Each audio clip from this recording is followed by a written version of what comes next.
ফুলকপির বিভিন্ন স্বাদ অনুযায়ী আমরা ফুলকপিকে নানাভাবে আমরা পরিবেশন করে থাকি। আমি আজকে ফুলকপির একটা সাবেকির রেসিপি নিয়ে আপনাদের সামনে হাজির হয়ে গেছি। এই ফুলকপির সাবেকি রেসিপিটা অবশ্যই আপনারা একবার বানিয়ে দেখবেন, দারুণ হয় খেতে। এটা খুবই কম উপকরণ দিয়ে বানানো যায় আর একদম নিরামিষ দিনে ঝটপট বানিয়ে সবারই মন জয় করতে পারেন। যারা নতুন রাঁধুনি আছেন তাদের কাছে এই রান্নাটা তো একদমই সহজ। এই সাবেকি রান্নাটা আমি সম্পূর্ণ সহজ পদ্ধতিতে দেখিয়েছি। বন্ধুরা, আপনারা যদি আমার মতো একবার বানিয়ে দেখেন, আশা করছি আপনাদের খুব ভালো লাগবে। আপনাদের কাছে বিশেষ অনুরোধ রইল আমার এই ভিডিওটি সম্পূর্ণ দেখার জন্য। নমস্কার বন্ধুরা, ইজি কুক চ্যানেলে আপনাদের সবাইকে স্বাগত জানাই। চলুন শুরু করছি। ফুলকপি রান্নার জন্য আমাদের মেন উপকরণ হলো ফুলকপি আর গোবিন্দভোগ চাল। আমি এখানে দুটো ফুলকপি নিয়ে নিয়েছি আর প্রায় 1 মুঠো মতন গোবিন্দভোগ চাল নিয়ে নিয়েছি। আপনাদের পরিমাণ অনুযায়ী আপনারা এটা বাড়িয়ে বা কমিয়ে নিতে পারেন।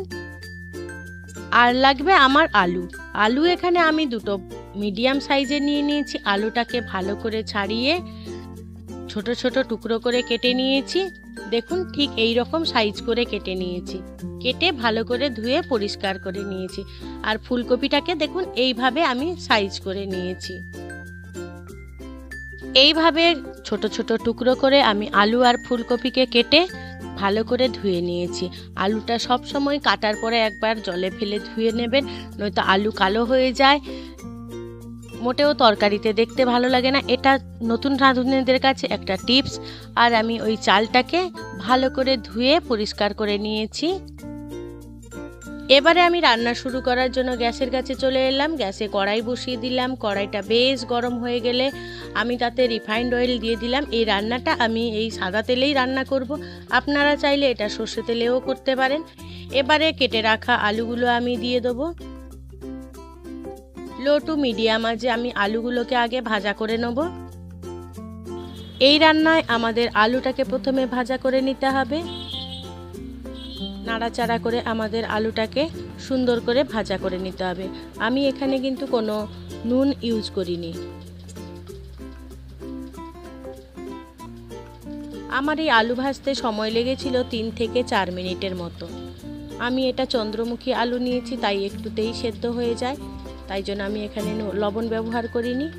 তো আপনাদের কাছে যদি অন্য আলু থাকে তা আপনারা ঢাকা চাপা দিয়ে রান্না করে নেবেন। আমি আলুটা তুলে রাখলাম। এবারে ওই তেলে আমি কেটে রাখা ফুলকপিগুলো দিয়ে দেবো। আমার এই রেসিপিটি যদি কোনো বন্ধু ফেসবুক থেকে দেখে থাকেন, তাহলে আমার পেজটিকে লাইক ও ফলো করে দেওয়ার জন্য অনুরোধ করছি। ফুলকপিটাকেও নুন ছাড়া আমি অনবরত নাড়াচাড়া করে ভালো করে ভাজা করে নেব। ফুলকপিতে নুন দিলে কি বেশি জল বেরিয়ে যায়, তখন ফুলকপিটা ভাজা হতে দেরি হয়। তো নতুন রাঁধুনিদের আছে আরও একটা টিপস দিলাম, ফুলকপি ভাজার সময় নুন না দিয়ে যদি ভাজা হয় তাহলে তাড়াতাড়ি ভাজা হয়ে যায়। আমি অনবরত নাড়াচাড়া করে দেখুন ফুলকপিটাকে এইভাবে লাল লাল করে ভেজে তুলে রাখবো।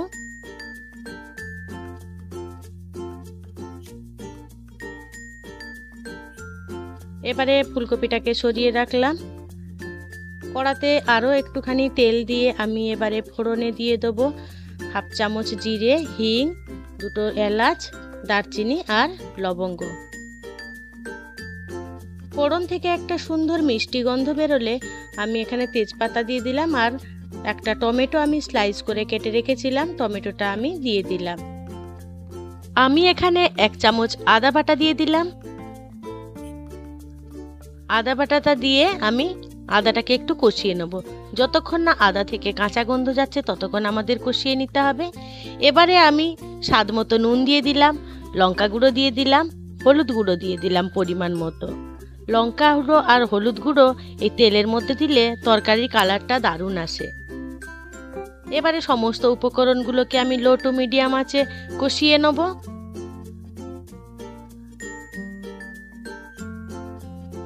এবারে আমি গুঁড়ো মশলা ইউজ করলাম 1 চামচ করে জিরে গুঁড়ো আর 1 চামচ ধনে গুঁড়ো দিয়ে আবারও সমস্ত মশলাগুলোকে আমি কষাতে থাকবো। এখানে খেয়াল রাখতে হবে যাতে মশলাগুলো যাতে কড়াইতে লেগে না ধরে।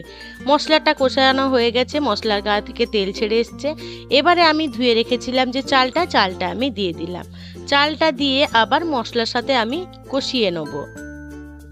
আমার এই রেসিপিটি যদি কোনো বন্ধু ইউটিউব থেকে দেখে থাকেন তাহলে আমার এই ক্ষুদ্র চ্যানেলটিকে সাবস্ক্রাইব করে দেওয়ার অনুরোধ রইল।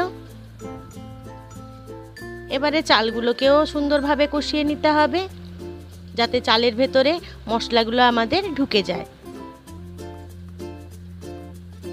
কষানো হয়ে গেছে, আবার দেখুন মশলা থেকেও তেলও কি সুন্দরভাবে ছেড়ে দিয়েছে।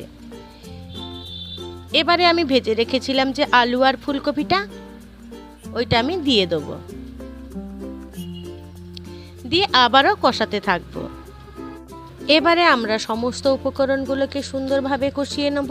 এখানে কিন্তু আমাদের গ্যাসের ফ্লেমটা লো টু মিডিয়াম আঁচে কষাতে হবে। যে কোনো রান্না যদি আমরা কষিয়ে কষিয়ে রান্না করি তাহলে রান্নার স্বাদটা অটুট থাকে। আমার এইভাবে কষানো হয়ে গেল, দেখুন সুন্দরভাবে কষানো হয়ে গেছে, সমস্ত মশলা সব সবজির সাথে মিশে গেছে। দেখুন কত সুন্দর কষানো হয়ে গেছে। এইবারে আমি আগে থেকে গরম জল করে রেখেছিলাম, গরম জলটা দিয়ে দিলাম পরিমাণ মতো। এবারে খুন্তি দিয়ে সমস্ত উপকরণগুলোকে আমি মিশিয়ে নেব ভালো করে। আর এই তরকারিটা কিন্তু বেশি ঝোল হবে না। এবারে ঢাকা চাপা দিয়ে আমি লো টু মিডিয়াম আঁচ করে প্রায় 6 থেকে 7 মিনিটের মতো রান্না করে নিলাম। 6 থেকে 7 মিনিটের পর ফিরে এলাম। দেখুন আমার সমস্ত উপকরণগুলো সেদ্ধ হয়ে গেছে, কিন্তু ফুলকপি কিন্তু গলে যায়নি। তেলগুলোও কি সুন্দর ছেড়ে দিয়েছে উপর থেকে, আর চালটাও সুন্দরভাবে সেদ্ধ হয়ে গেছে।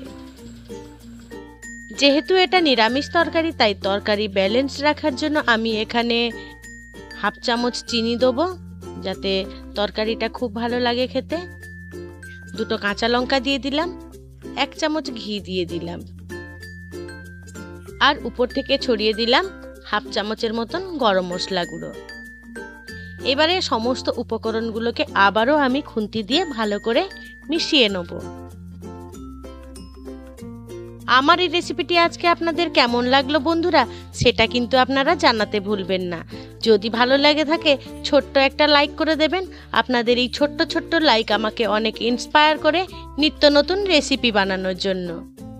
আর সাথে সাথে আমার চ্যানেলটিকেও সাবস্ক্রাইব করে নেবেন, আর পাশে থাকা বেল আইকনটি কিন্তু ক্লিক করতে ভুলবেন না, ওটা কিন্তু অলে দিয়ে রাখবেন যাতে আমার দেয়া সমস্ত ভিডিও নোটিফিকেশানগুলো আপনারা খুব সহজেই পেয়ে যান। তার জন্য দেখুন রান্নাটা আমার কত সুন্দর হলো। বন্ধুরা আপনারা ফুলকপির কোন রেসিপিটি পছন্দ করেন বা কোনটা ফেভারিট সেটা কিন্তু আমাকে জানাতে ভুলবেন না। এবারে গ্যাসের ফ্লেম আমি অফ করে রেখে দিলাম। তারপরে দেখুন কতটা সুন্দর হয়েছে দেখতে। বন্ধুরা এইভাবে আপনারা চাল ফুলকপি একবার বানিয়ে দেখবেন, আশা করছি আপনাদেরও খুব ভালো লাগবে। এটা ভাত, রুটি কিংবা পরোটার সাথেও দারুণ লাগে খেতে। আর আপনারা যদি বাড়িতে বানান সেটা কেমন লাগলো আপনাদের সেটাও কিন্তু আপনারা আমাকে কমেন্টে জানাতে ভুলবেন না। আর যদি খুব বেশি ভালো লেগে থাকে তাহলে বন্ধুবান্ধব কিংবা প্রিয়জনদের সাথে শেয়ার করে তাদেরও দেখার সুযোগ করে দেবেন।